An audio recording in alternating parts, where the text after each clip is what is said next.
and I'm going to pray. You go on. And he stayed behind. And the Bible talks about him seeing a ladder going up and down from heaven, and angels ascending and descending. And he knew God was in that place. And he wrestled with a man. God got a hold of him and changed old Jacob. And not only did he change old Jacob, he changed his name. So when Jacob caught back up with the family, Jacob now had a new name and a new limp. He was limping back into his family life. And Jacob said, I have met God, I have wrestled with God and prevailed, and God gave me a new name. My name is no longer Jacob. I'm no longer a trickster. I'm no longer a deceiver. I'm now Israel. I'm now known as a prince of God, prince with God. God changed his name, changed his life. No doubt Joseph saw that, and as his dad come back into the family, and as he grew up, he saw God change old Jacob. And maybe Joseph got a little glimpse of that, and it touched Joseph's life too. But now let me give you a little message from Joseph's battle. Glad to say there's a message of hope. See, if the early years of Joseph's life teaches us anything, it teaches us that our childhood does not have to ruin us. Our childhood does not define us. No matter what you've gone through in the past, you can make a change. You can be different from what you want to be. See, I grew up out in the country, out on Old Collinsville Highway for 9 or 10 years of my life. We moved up here to Dallas to the projects. I grew up with the projects around drugs and alcohol and a lot of stuff going on in the projects. Did I get involved in that? No, I tried not to get involved in it. But some important things they taught me in the projects was how to play basketball. I was pretty good back when I could actually jump and not wiggle a lot. And I really respected some people. Some of those people now are dead that I grew up with.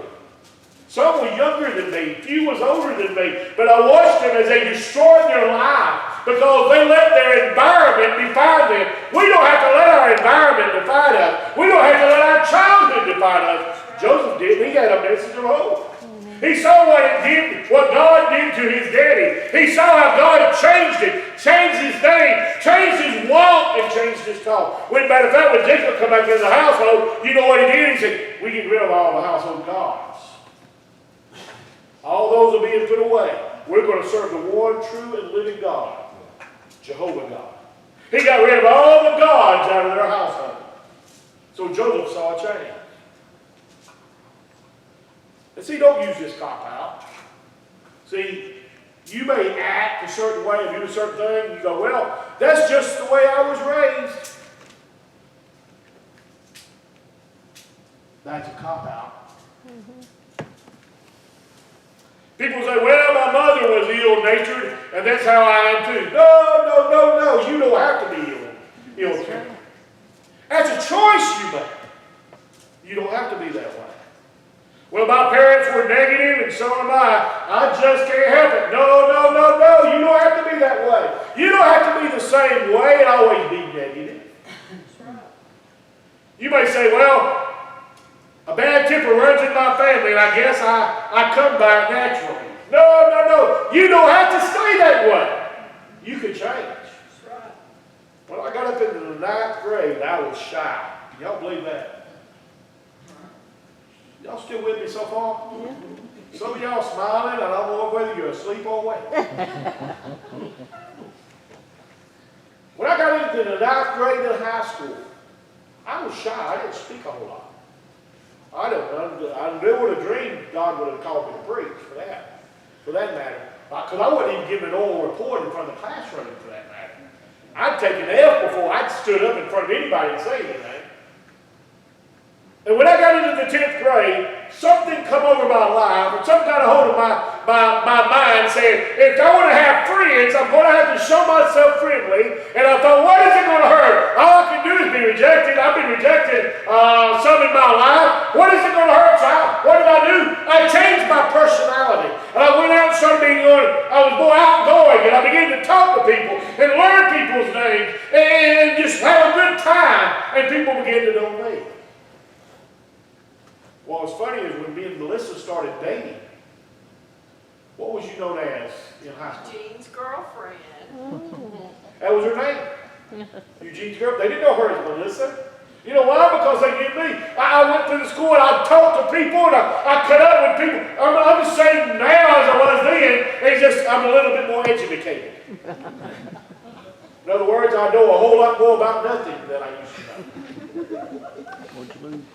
See, there's a message of hope, though. There's a message that God can take our lives, no matter what we've been through, no matter what our past is, God can still use us. He used Joseph.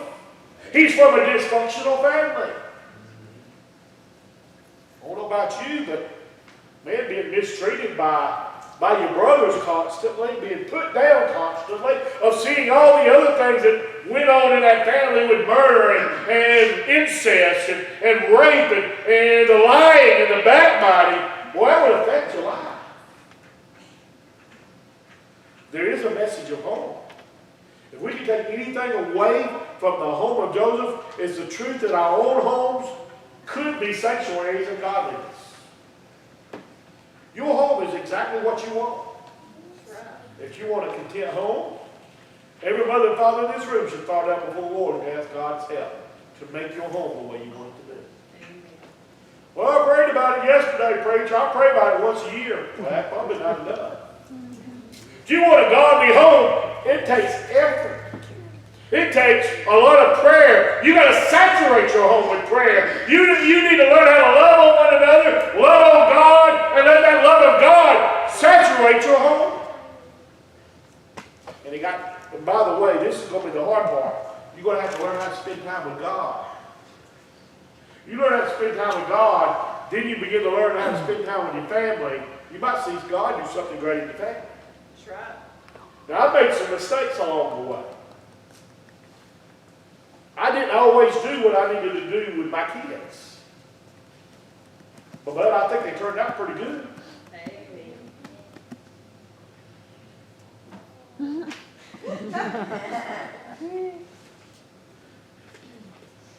Can you stand and say, well, I've done the best I can? By the way your kids turn out, you raise them godly, you try to get them in church, you try to love on them, you try to read them God's Word, and they get preached to. What's there out of your home? They're out of your hands. They're in God's hands. You say, well, my son or my daughter are not in church now. They ran from God. Well, friend, I want to tell you, it's not necessarily your fault. If you raised them godly, they had to make a choice whether they're going to serve and follow God. But as Joshua said, as for me and my house, we will serve the Lord. Amen. And Joseph there gives us a message of hope. We can have a home. We can have a hope. But there's also a message of help. Now, as I consider the problem that plagued the early life of Joseph here, there's a great blessing I can take away from that today. I can rejoice that God was able to take this young man's life, refine it, reshape it, and bring gold out of something that you would have never known would take place. That's right. The brothers thought when he threw him in a pit, that was the end of Joseph. They thought he was sold into slavery. He's gone. We'll never see him again. And they lied to their father about it. And in other studies, we're going to see each thing that Joseph went through to bring him all the way to the prime minister of Egypt. But Joseph had to go through those trials. He had to go through those refinements. He had to be like dug out of the ground and shaped in the gold nugget that God could use. So it gives us hope as parents. Gives us hope as a person. It gives me hope as a pastor. To know, even through our mistakes, God can still use us. Amen. God can still dig gold out of a mine that doesn't look like it's got anything in it. I was reading this earlier. It said in the 1800s, a group of women met to study the Bible in Dublin. They were puzzled by the words of Malachi chapter 3, verse 3. And he shall sit as a refiner and purifier of silver. One of the ladies promised to call a silversmith to report to them on that subject of what a refiner of silver is. So, sure enough, instead of calling them, she went and found a silversmith and asked, "Can I watch you and ask you some questions?" So she went, found one, they agreed. She sat and watched. And while she was watching to see what was going on. And the man sat there. Matter of fact, I'll read to you. She went accordingly, without telling the object of her errand, begged to know the process of refining silver, which he fully described to her. He said, "But sir," said she, "do you sit while the work of refining is going on?" "Yes, ma'am, I do." "I must sit with my eyes steadily fixed on the furnace, for if the time necessary for refining be exceeding in the slightest degree, the silver is sure to be injured." At once she saw the beauty and the comfort of the expression, "He shall sit as a refiner and purifier of silver." Christ sees it needful to put his children into the furnace. But he is seated by the side of it with his eye steadily intent on the work of purifying while they're in the furnace. And with his wisdom and love are both engaged in the best manner for purifying his children. Their trials do not come at random. God knows. And as the lady was leaving the shop, the silversmith called her back and said he still further needed to mention that he only knew when the process of purifying was complete when he looked over in the silver and he could see his own reflection in the silver. He knew that it was pure. That's why God sends us through the furnace. No matter what you're going through tonight. I know many of you are going to the doctor. Many of you may have been sick. Some of you may have a financial need. It may be a physical need, a spiritual need, a financial need. Whatever it is, God may be looking over in your life while you're in that furnace, while you're in that fire, and he's looking over there, and as he's heating up the furnace in your life, he's looking over there to refine you where he sees his image in you. That's why God's sending you through the furnace. To where he can look down and see himself in your life. That's the only reason. Not to hurt you. Not to break you. Not to knock you down. But to refine you. To get you to where you draw closer to Jesus. I don't know about you, but when I'm hurting, that's when I want to be close to God. When I was hurting, I always wanted to, I'd go up and I'd grab a hold on and cry and tell them, I'm hurting and try to get some relief. You know why? Because I knew if I run to Mama or Daddy that they would help me. My kids were the same way. My kids actually, when they got hurt, they ran to me instead of Melissa. You know, it sounds kind of strange, doesn't it? You know why they ran to me instead of Melissa? Because I had the first aid kit. I got a big first aid kit I carried around. And when they ran to me, if their finger was hanging out, let me put a Band-Aid on that. I put a Band-Aid on it, and I didn't kiss their boo-boo. I'd look at it and say, "Oh, that's going to be okay. Let's throw some kerosene on it and wash that off." Throw a Band-Aid on it. That'll purify. You know why they did that? Because they were running to me for help, to knowing that I would be there to help them. And if it was more serious, then I'd sit them through them all.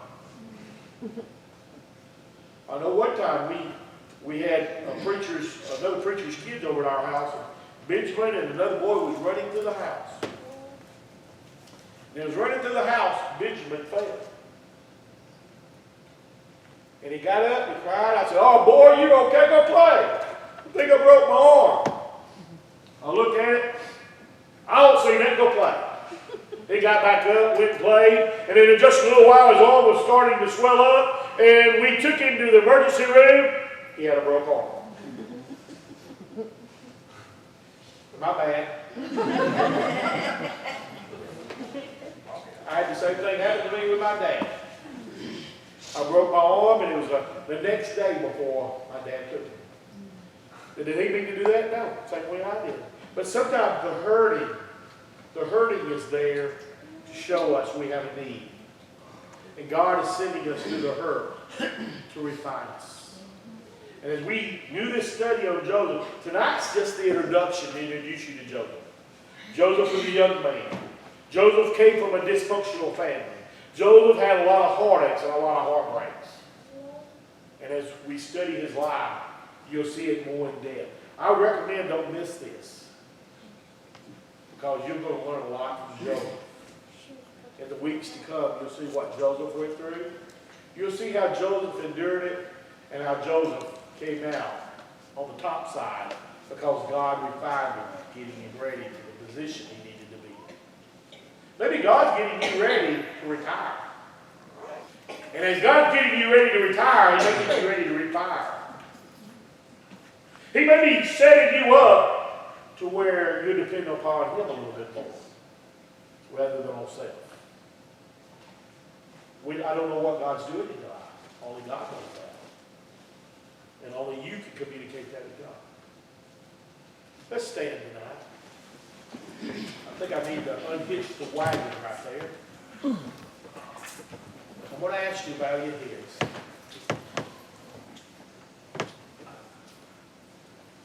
Since the Lord is going to play, we're not going to sing tonight, but the altar's already open. And I'm going to ask you, maybe you're going through a trial, a test. Maybe you've gone through something in the past. And tonight, you just want to kneel down and thank God for bringing you through that. But maybe you're going through a trial right now, and you just say, you want to come down and say, God, I need your help through this. What are you trying to teach me? How are you trying to refine me? God, let me come out on the other side to where people can see Jesus reflected in me. Heavenly Father, I thank you, Lord, tonight. Lord, for Joseph's life. Lord, what we see Joseph go through. How we see Joseph in the weeks to come, how Joseph was hurt, how Joseph was sold, how Joseph was kind of thrown away. Lord, the lying about Joseph. Lord, and all that he endured to get to where you wanted him to be. God, help us as we look at Joseph's life and compare our own lives and our own families to his. Lord, thank you for meeting with us tonight. And God, help those tonight that are, Lord, going through something in their life. Because I pray that this study in Joseph would help them and, Lord, encourage them and give them strength. Lord, to see the gold that can be dug out of their lives. God, you've been unto good. So, Lord, I pray for your help tonight. I pray for those who came. I pray for those who need to come. God, we'll praise you. We'll thank you for your help. In Jesus' name. Tell you what, let's dismiss with an altar of prayer. Everyone that could, just find your place at the altar. If you can't get at the altar, grab you a place at the pew somewhere. Where you stand, it doesn't matter. God can hear us from the back to the front. It doesn't matter.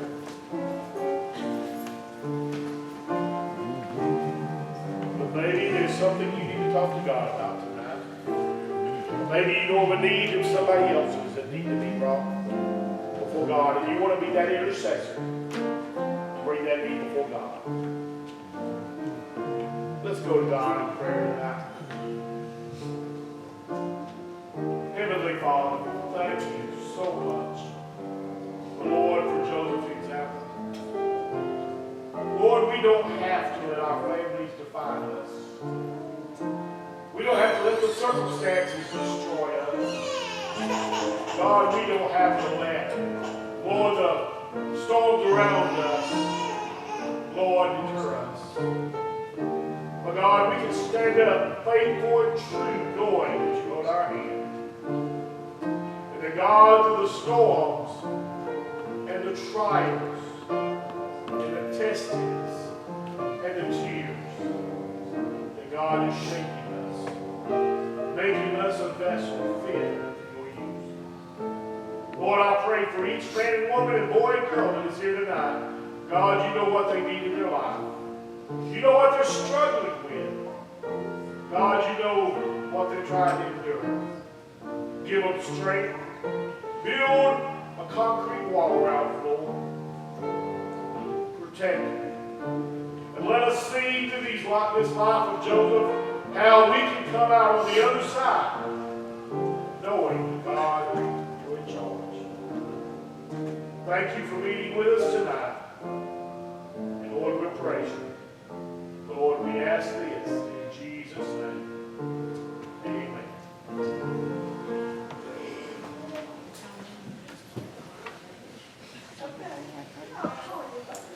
I'm going to ask you, if you would, to start reading Daniel.